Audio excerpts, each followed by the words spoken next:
Hello, welcome. My name is Victor Brodowski. I'm an employee of Parasoft Corporation. I'll be your host at today's presentation. Thank you for joining me, and during the course of the presentation I will be showing you how C++ test can handle dynamic tests on the target, dynamic tests, that is memory analysis and unit testing, and also how you can test your application, your embedded application, using static analysis. For the purpose of this presentation, we'll be using Kale Microvision project sensor that you see on the screen right now, and Microvision evaluation board visible as a screenshot from the camera that you also see on the screen right now. I will also show you C++ test and in action and how it works. This is an application that I will be working with. The application's purpose is to have an emulated reading of the sensor, well, name it the temperature sensor for instance, and the emulated reading will be inputted by turning the blue dial here on the bottom of the evaluation board. So let's rebuild the target files and upload them to the target device. Right now, as I reset the button, I see that the application is uploaded. However, when I turn the dial, I see no action happening, which is not what I expected. Okay, so I have an issue, I have some problem with my application here. Let's turn into C++ test and let it do its magic to find the problem for us. Now what you see on the screen is Parasoft C++ test, a comprehensive tool for all types of analysis, for unit testing, data flow analysis, coding standards analysis, application monitoring and pure code reviews, as well as some other types of testing, both on and off the target. C++ test works on the basis of test configurations. I would just like you to be on the same page as me, so that you know what I'm doing when I'm invoking tests. Test configurations are divided into three different sections. So there is a user-defined, built-in and team section, team test configurations. C++ test by default comes with a built-in test configurations, well, divided by different types of analysis that can be performed: application monitoring, code review, embedded systems specifics for a number of different embedded environments. However, you need to be aware that this is not even near to a closed full list of supported embedded environments. Well, for an up-to-date list, please visit www.parasoft.com, where the list is maintained and kept for your convenience. Then there is static analysis, unit testing, and some additional utilities. Within each of those categories, there is a bunch of different test configurations, which you can see here. Like static analysis, they are divided into different usages, different possible coding standards analysis that the users of C++ test may wish to perform. So there are MISRA guidelines for automotive community, Joint Strike Fighter for military aviation, ISO 262 also for automotive industry, and a couple of different test configurations that has a selection of existing rules, static analysis rules, which in total is around 1500 different rules, and each of those contain a selection of that. Test configuration, well, these are static analysis test configurations, so they only have static analysis enabled, but each test configuration can have also the generation of unit tests and the execution of dynamic tests switched on. Well, static analysis has both disabled here. This is for the built-in test configurations. Built-in test configurations are read-only, so they cannot be modified in any way. In order to have them modifiable, I need to duplicate them to the user-defined section, as you can see, and here it is. Now I can switch my modifications. I can make my modifications, I can switch rules on or off. The granularity is very high, so each individual out of this 1500 almost different rules can be chosen upon whether I want to test against or not. So this is for the static analysis. I could also, of course, here enable generation of unit tests, execution of unit tests. However, combining those techniques together in one test configuration is not recommended, so I won't run this configuration further. And finally, we have team configurations. Team test configurations are the ones that are being shared using the team server. If you want to know more about the team server and team capabilities of C++ test, please also visit our website at parasoft.com. The short story is that team server is a short complementary utility that is a small complementary utility that allows you to share information coming from our tools across the team.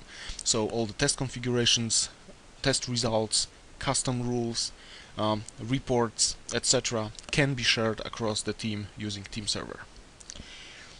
Okay. Now let's start C++ test static analysis and see what problems it can find using this type of testing. In order to do this, I need to right-click on the project name, choose Parasoft, test using built-in static analysis, Parasoft recommended rules here. This is the test configuration I will be using. And right now C++ test preprocesses, parses the files, and checks for errors inside of the parse trees. So we are using the compiler to get the preprocessed version, and then our parser comes in play to parse the files and to allow us perform the static analysis. Two tasks are reported inside of our sources. Let's verify what those findings are. I see that they are both, of course, static analysis violations, assignment to status used in an expression that yields a Boolean value for both, however in different lines of code. So both problems are of the same category. Now I am using an assignment operator instead of a comparison operator here, which in my case is an obvious error, is an obvious mistake. Well, in order to fix this, I need to make sure that it's a proper comparison operator. Now I save the file. And in case of the second line, it's also an error. I will fix this later on in a moment. However, I would just like to show you one more feature of static analysis that comes with the tool, that comes handy when you need to do the analysis. Of course, at any point, if you don't understand what a certain violation means, or if you have issues agreeing with it, you can also look inside of the help system, inside of the manual, and see the description, some side notes of each rule, benefits, so what you gain by following a certain guideline, an example of the violation, how to repair it, and references, so you know where you can look for the sources of this particular rule. Let's close it now. And as I was saying, this static analysis rule says that you should not use an assignment instead of the comparison operators inside of the logic statement. However, from syntactical point of view, it's perfectly fine. It's perfectly okay. You can always use this type of statement as long as you know what you are doing. So what you can do here, if you find out that you did it on purpose and you don't want this to be reported, you can right-click on the violation and choose suppress task. Here you can put on some reason, usually more meaningful than this, but well, for the purpose of the presentation this should be okay. And choose how you want to suppress it. So you have 2 or 3 options. You can have suppress locally, which means that it will be suppressed within the workspace. Suppress in the source code, meaning that it will add additional comment here.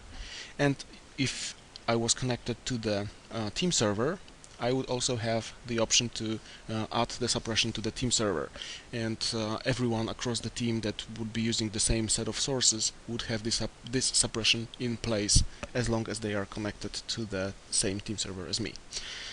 Right now I will choose suppress in the source code, so click on OK here, and as you can see, C++ test adds a little comment saying that it's a Parasoft suppression for this particular rule, for this particular reason, and in the line that the comment is added in. And it also disappeared from the task list. Now the important thing is to remember that actually C++ test does not remove this line from testing against this rule, so the violation will still be found. However, it will be suppressed, so you won't get information about this violation as you test the sources. However, it is there, and to prove it to you, I will rerun the same analysis using Parasoft test history this time, which stores previous 7 test executions, and choose Parasoft's recommended rules from here. Yeah, I want to save the changes to the file and see what are the findings here.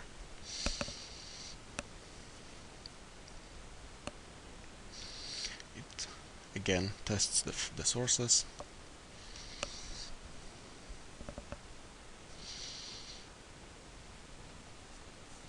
Just need to wait for a moment until it finishes. And in the end, no tasks are reported. However, as we look at the summary, we can see that violations suppressed number is 1, despite the fact that no violations were reported. We can force C++ test quite easily to give us the information about these violations, about the suppressed violations, by using a reporting functionalities inside of C++ test. Here at this very screen, I can choose which information I want to insert into the report. Specifically, in my case, I want to insert active static analysis rules and suppressions details. These 2 options combined together are quite important for most of our, maybe not for most, but for many of our customers, as I speak to them, as sometimes they need to prove that, first of all, they are testing against a specific set of rules, so that they need to prove that all of those rules were active during testing. Second of all, they need to prove that they are not trying to hide anything that shouldn't be there. So suppression details should also be switched on. Additionally, some other things related to either static or dynamic analysis reporting, and report format HTML, PDF, or XSL custom transformates also comes in place. So now let's click on apply, OK, and generate the report here. OK. Of course, the reports can also be shared across the team using team server. So here I have my report from the static analysis, which is visible here, static analysis. Project name, statistical information about the project, authorship name, so the author that most probably committed a certain violation. In my case, as my source code is not under source code repository, the authorship information is taken from the system. So this is my nickname, and I am considered to be the author of all of the files inside of my project here.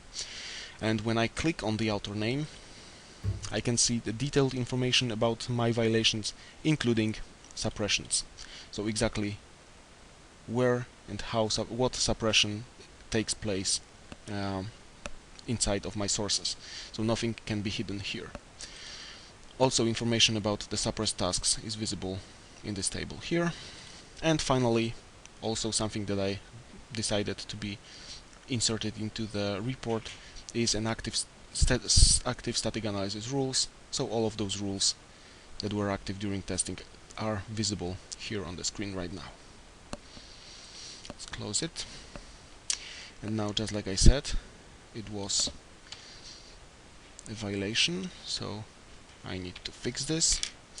Now save my file and rerun the analysis again using test history. So C++ test was able to find a real problem in my application, the problem that was not visible in Kale Microvision due to the fact that the warning level was set to low, and C++ test was able to pinpoint those problems for me. I was able to fix them. Now no tasks reported, so my issues are gone now. I fixed them. At this moment I want to see how my changes influenced the way the application works. So I go to Microvision. It asks me if it should reload changes outside of the editor. Of course the changes were made using C++ test, so yes, I want to reload this. You can see that the changes were actually performed. This is due to the fact that C++ test uses an imported project file from Kale Microvision, which effectively means that we are working on the same set of sources, both inside of Microvision and inside of C++ test. This helps in testing greatly. So now let's rebuild the sources.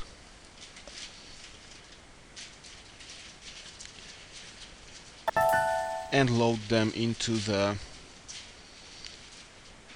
device.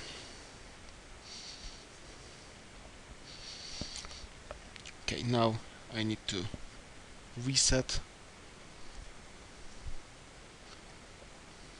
the target device, and you can see an improvement. I have information that the sensor status is low, so now I can start emulating the reading by turning the dial here. It changes from sensor low to sensor high at a certain point, then I turn it up again, and finally I have some garbage reading, garbage output, which is definitely not something that I would like to see here in my application. So again, a problem appears. Judging on the type of the problem, that I'm seeing some garbage information, garbage reading, I can assume that it's a problem with how my memory is being handled, the problem with which portion of the memory I am reaching to. And I could, of course, use the debugger here to help me find the problem. However, it would not do it automatically. It would only serve as the tool allowing me to see what's going on underneath, under the hood of the application. However, I would have to do all the labor myself. That is why I will use C++ test again. I will use C++ test's another technique, which is called memory monitoring or application monitoring, and I will ask C++ test to help me find the problem for me. So I will go to the project name, run Parasoft, test using user-defined, run Kale Microvision application with memory monitoring. So now I have my application ready, and what C++ test does right now is it's, as you can see on the console view, where every single step is visible, C++ test parses the files, instruments the files, then compiles them, builds and links and builds the test executable, and finally, as we have the test executable for Kale Microvision, C++ test, what you see on the left top side of the screen right now, C++ test puts a simple script into Kale Microvision that tells it what to do with our test executable. And we have Microvision visible right now. It switches into the debug mode, and we have our application running on the target device right now. So what we can do right now, sensor low here, what we can do right now is we can reproduce the error just like it happened before. So I have sensor high now, and I need to turn the dial high up to have the problem reproduced. As you can see, the garbage reading is of course different because I am reaching a different part of the memory right now using this debug mode. So now I turning the dial back, and I will stop the application run. As you can see, just as I did it, C++ test, or actually the test executable, informed Microvision that it should stop running, and it switched back to C++ test. So now C++ test reads the test results. In this case, in this particular case, the test results were being dumped in the internal file system of Kale Microvision, of Kale evaluation board, and this XML file was transferred back to my PC here for C++ test to be able to read the results. However, we also support out of the box, we support TCP/IP stack transferring, we also support RS-232 serial port, and also we provide you with an API which you can use to implement your own custom port, custom transfer method to get the results from your device to the PC, and for C++ test to be able to see the results. As you can see, one task is reported. Let's review the task here. Reading array out of range. So kind of what was expected. Memory problem. The array was read out of its range. You can see that C++ test informs us what index was used and what are the valid ranges based on an array size. Also, we can look at the call trace. So starting from the entry point to the application, we see the main loop driver was called, then main loop driver was calling handle sensor value.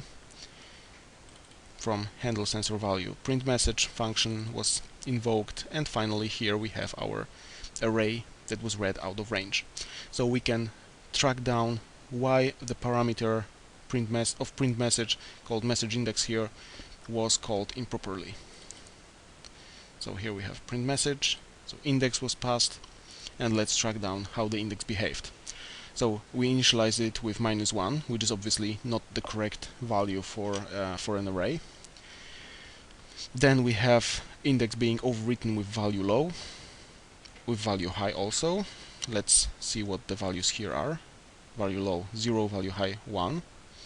So that's exactly what was visible on the screen. And finally, at a certain point, the application stopped reading the correct memory cell. And looking at this line here, we may assume that this point was when the sensor reached value of 30. So this is a troublemaker here. We need to remove this, and we need to make sure that our application is not limited to a certain value, and that it supports the full range of values here. Now let's save the application, remove the result, and let's rerun the same test again. So Parasoft, again test history, run Kale Microvision application with memory monitoring. And now the analysis starts again and commences. Again, we can see exactly step by step what is going on during the analysis. So if any issues appear here, they would be visible instantly on the console view.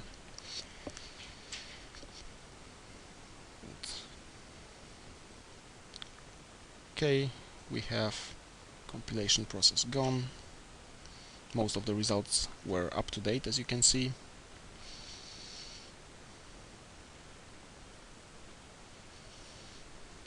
Now linking, and finally we have our test executable ready. So the process begins again. C++ test will in a moment pass a file into Kale Microvision, which will pick up this script and execute the tests on the device automatically.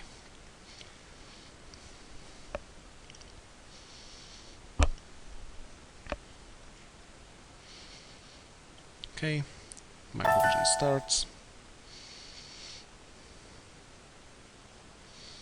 switches to the debug mode, and we have our application running now. So now let's see if it fixed the issue. Sensor low, Let's try putting it to high.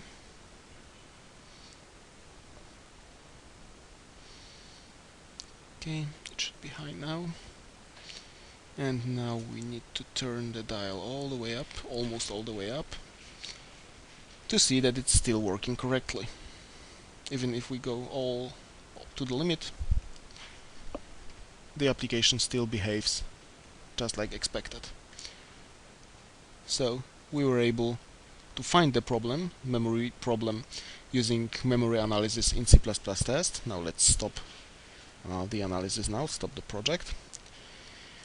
Let's allow Microvision to stop and to hand over the control to C++ test, as you can see.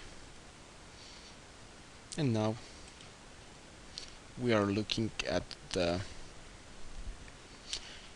test reading phase again, which should show us if there are no other memory related problems inside of our application found during this previous run. But for now, C++ test was able to find the problem for us, pinpoint the issue, memory related issue inside of the application, and we were able to fix this using the information provided. So now let's wait a moment. It's still reading the log. And no tasks reported. So we have our application fixed from the memory problems identifiable by C++ test. What you also see on the screen right now is information about the coverage achieved from testing the application. The green lines visible in the sources are covered lines, while the red lines mean that this part of the application was not covered.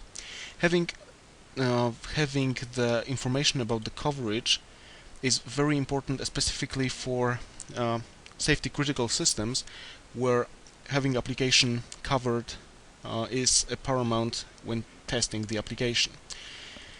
We can edit the information of the coverage that we will have when testing using C++ test.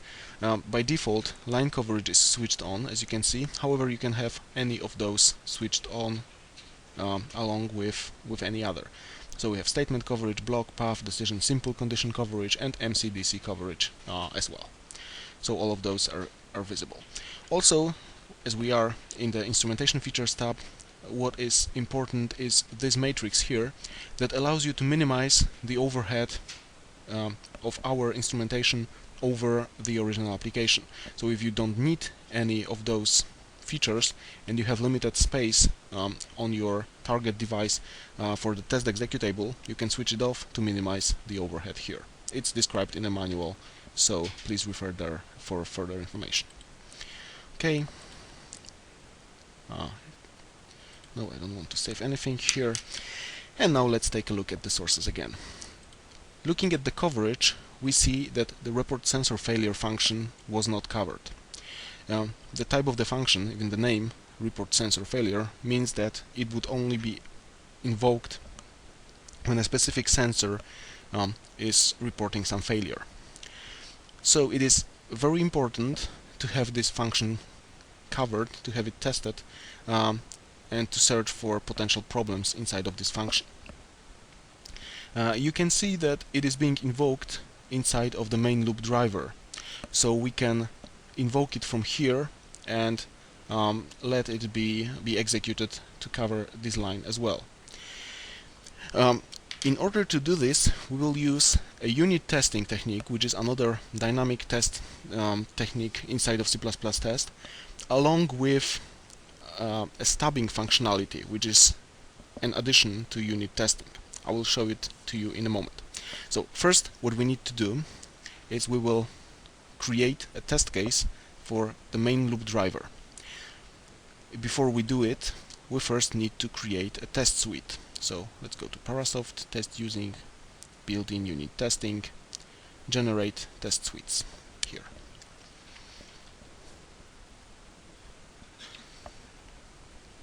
Right now C++ test generated no test cases and one test file. We can look it up in the test cases explorer, tests, test suite here. A test suite is like a holding place for the test cases. Right now our test suite is empty. It has only two functions, setup and teardown, which serve the purpose of setting up the environment before testing, like opening a database connection and closing the resources opened using the setup phase. In order to have the test cases, we need to add it into the test suite. So we want to add the main loop driver test case here. Let's add this using add new test case using wizard. And I will add a test case for main loop driver here. So click on next. Now I have my selection of inputs and outcomes from into and from the tested function. I can change the values here, so I don't need to do any programming in order to generate the test cases out here using the wizard. Right now I will stick to the defaults and click on finish to have my test case ready. And yes, I have my test case here. I will copy the name of the test case for further reference. You will see it in a moment. And I have test main loop driver here. Each test case contains same three parts. So there is precondition initialization. In my case, as main loop driver takes no parameters, you can see that C++ test initializes global variables, messages and clock1s. Then we have a tested function call, so actual functional under testing is being invoked here.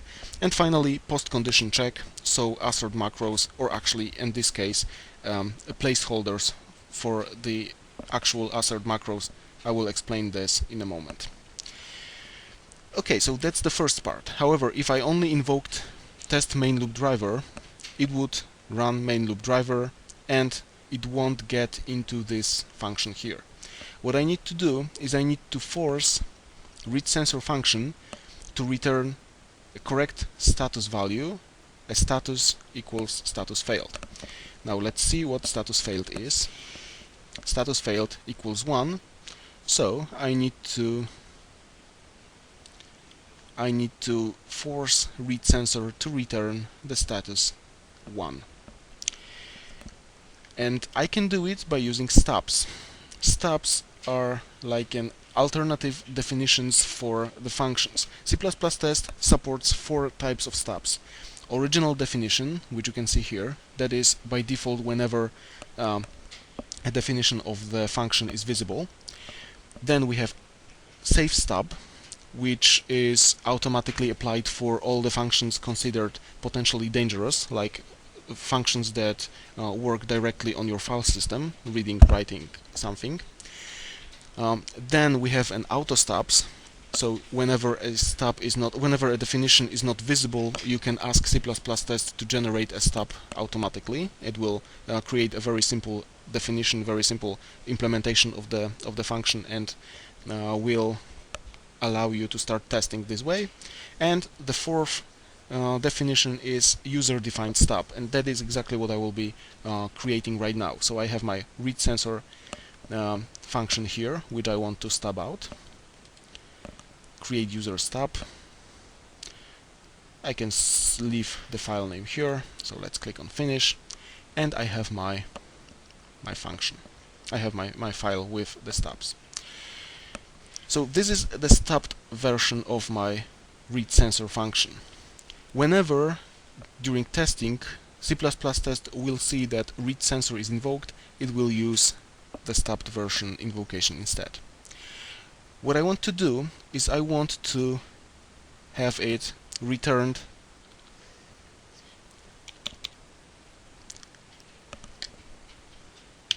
one, simply.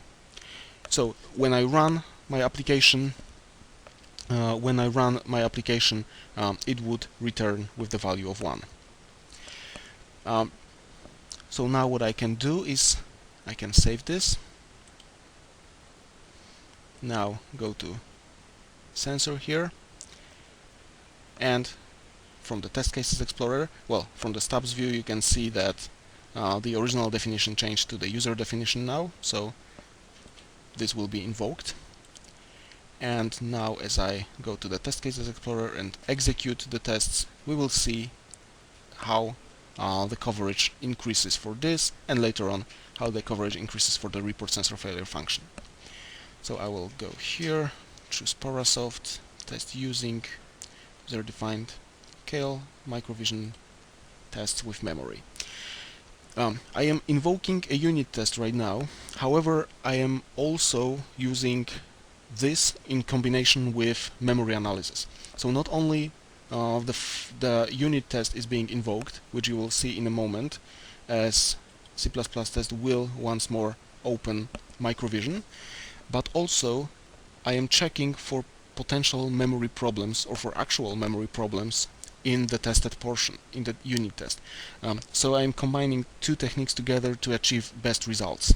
First of all, unit testing to increase coverage. Second of all, memory analysis to have the better results memory-wise.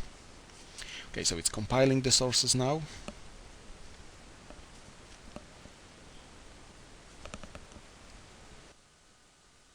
We just need to wait a moment, of course, until it finishes.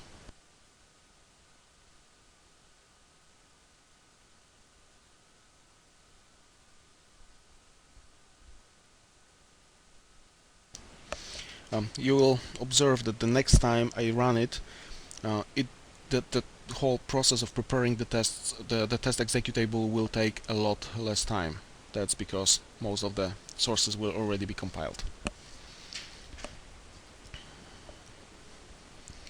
So we just need to wait a little longer.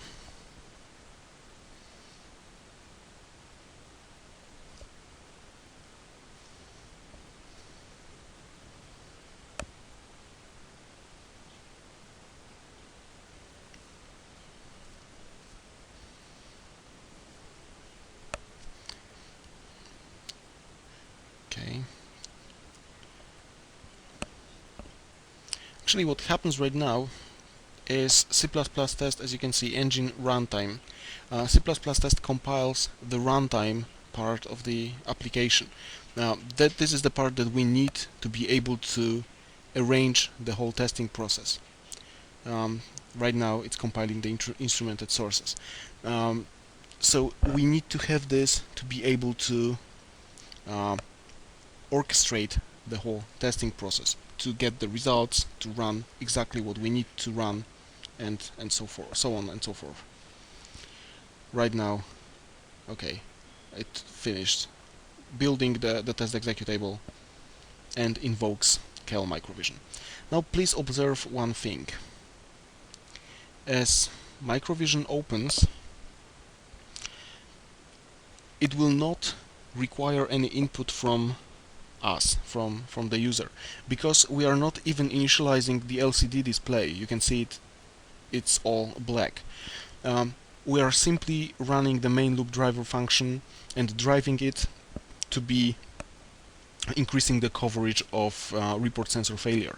Just this purpose. So we are not running the entire application, just one unit. That's the purpose of unit testing. Okay, let's wait for microvision to commence. There you go.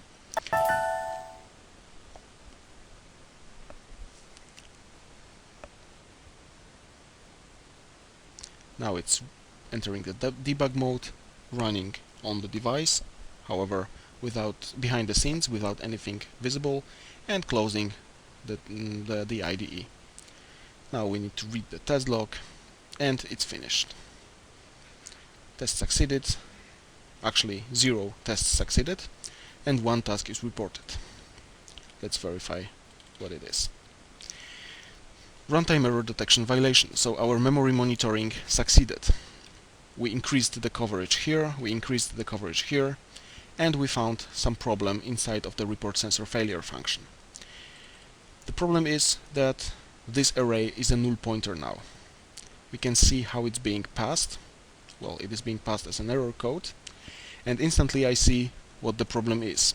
Well, finalize function here is used to close the resources opened using initialize function, and it's initialize function that actually initializes the error code here. So I need to have initialize function executed first and finalize function later on. So I need to have an initialize function here. Now, as I changed something and saved the code, you can see how C++ test removed the information about the coverage. That is expected, and it's done on purpose. C++ test simply, right now, as I changed the structure of the code, is not able to match specific lines with specific information about the coverage. So it opts to remove the information about the coverage, not to obstruct the view for the user of C++ test. So now I fixed this, hopefully. Now let's go to the test cases explorer and rerun the same test again. So from test history, run KL Microvision memory tests. You can see that you could have seen that right now C++ test limited the number of previously run test configurations to only 3. That's because it was depending on the context I was executing, I was invoking the context menu from. Now it should take a lot faster, as most of the files are already up to date. There you go.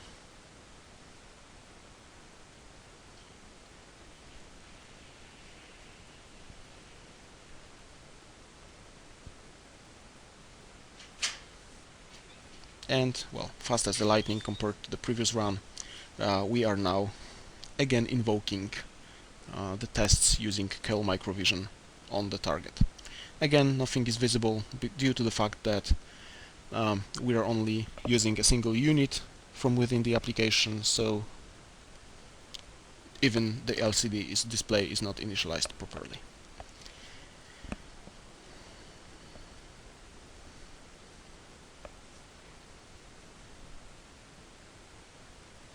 So programming, now Microvision opens.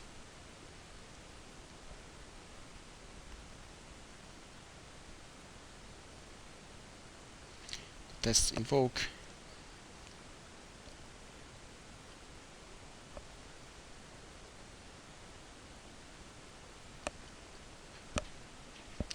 And finally, after the unit test executed, we are back to C++ test.